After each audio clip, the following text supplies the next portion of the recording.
What's going on, guys? Healy here, and today I'm going to go over the winners of the American League and National League MVP awards.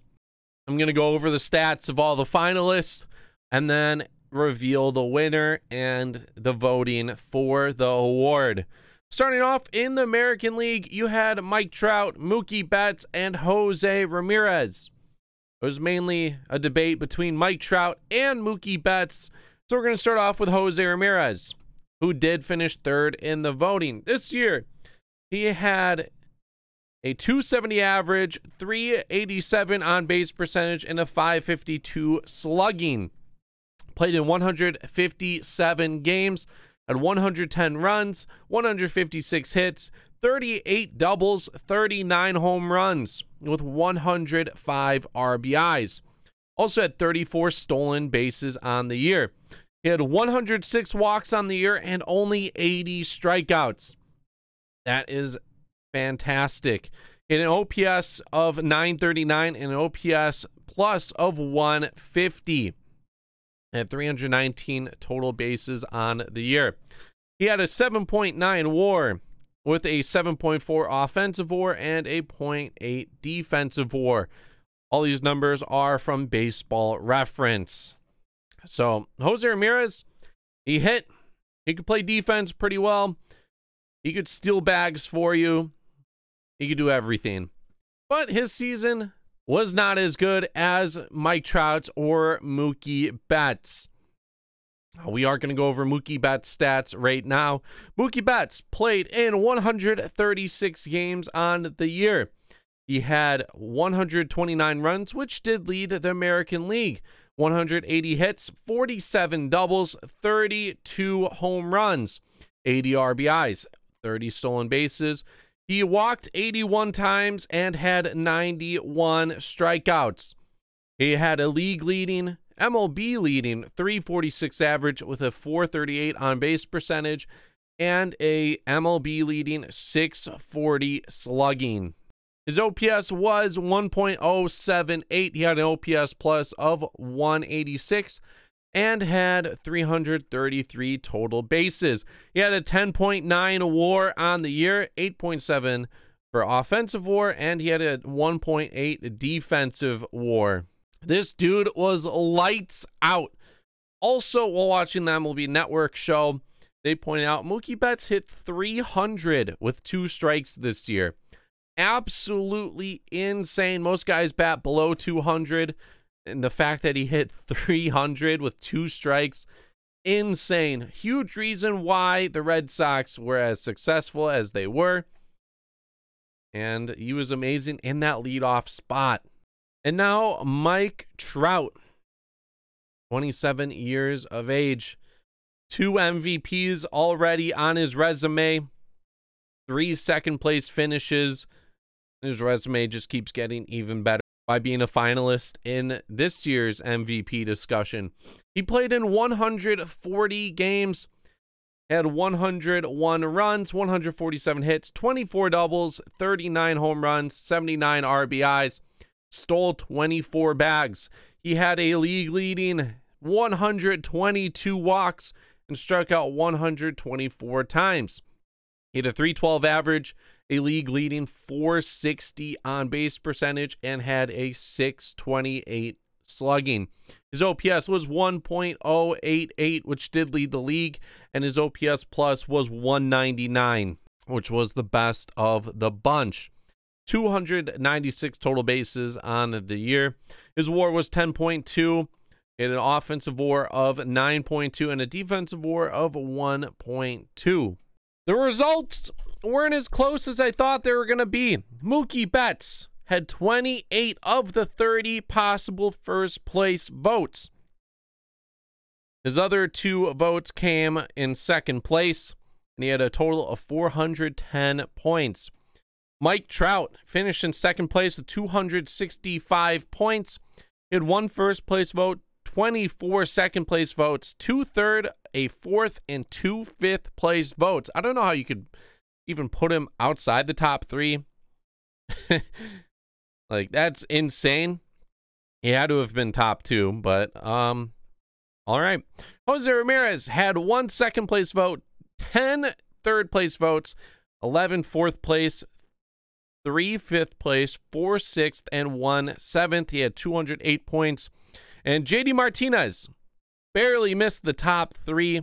I thought he should have been in there over José Ramírez, but it is all good. He received a first place vote, a second place vote, 8 third place votes, 5 fourth, 5 fifth, and then a decent amount of 6th, 7th, and 8th place votes. Alex Bregman was up there as well. He had a fantastic season. Yeah, the voting, I personally thought it was going to be a lot closer between Mike Trout and Mookie Betts, but once you dive into all the numbers completely, Mookie Betts was the better choice, and all the writers agreed on that. Moving over to the National League, and we had 3 great finalists representing that league with Christian Yelich, Javier Baez, and Nolan Arenado. We're going to start off with Nolan Arenado. He had a .297 average with a .374 on-base percentage, .561 slugging, an OPS of .935, and an OPS plus of .133. He played in 156 games this year, had 104 runs, 175 hits, 38 doubles, a league-leading 38 home runs, 110 RBIs, walked 73 times, and struck out 122 times. He had a 5.6 WAR with a 5.2 offensive WAR and a 0.7 defensive WAR. Great numbers all around, but Coors Field did hurt him this year, as he did have a .248 average and not so good numbers outside of Coors Field. Great stats all around, but once you dive into the stats, he just was not there this year. Nolan Arenado did finish 3rd in the voting. It was mainly a debate between Baez and Yelich all year long. But unfortunately, the September month for Yelich helped him pull away. Javi Baez played in 160 games this year, had 101 runs, 176 hits, 40 doubles, 34 home runs, led the league with 111 RBIs. He stole 21 bases, walked only 29 times, and struck out 167. His batting average was .290. He had a .326 on base with a .554 slugging and an .881 OPS. And he had a .126 OPS plus. His WAR was 6.3 with an offensive WAR of 5.3 and a defensive WAR of 1.7. He batted 1 through 8 this year in the Cubs lineup. He did not really have a dominant role in the lineup, and he played wherever you wanted him to play. Played 50-plus games at shortstop and second base. The only player to ever do that and have 30 home runs in a year. He also played third base for a decent amount of games. Unfortunately, though, it was not enough, as Christian Yelich ended up being the National League MVP.